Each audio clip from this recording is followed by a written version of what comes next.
Are you getting started with oil painting? Let's talk paint consistency, but without making it complicated.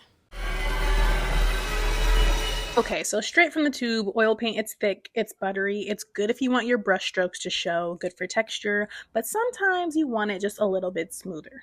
So to thin it out, just use Gamsol or any odorless mineral spirit, terpenoid, whatever it is. I recommend Gamsol. You can use just that, especially for your first layers or underpainting. It dries faster, it gives a matte finish. But if you use only Gamsol all the way through, your paint film can get weak or chalky, and you may experience some cracking. And as we apply it to our canvas, you can see it's fairly transparent. Obviously, the more Gamsol you use, the more transparent the paint's going to be, but this is perfect for your underpainting, those very first layers of paint you're putting down on the canvas.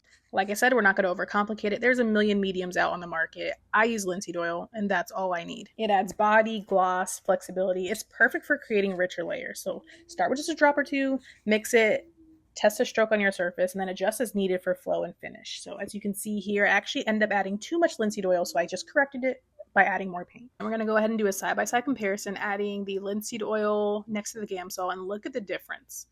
Look at the fluidity, like the flow of the paint.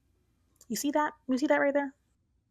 Okay, so then the last example is just the oil paint straight from the tube. So thick from the tube for texture, Gamsol to thin, linseed oil for flow and finish. And also just keep in mind the fat over lean principle as you're working on these layers.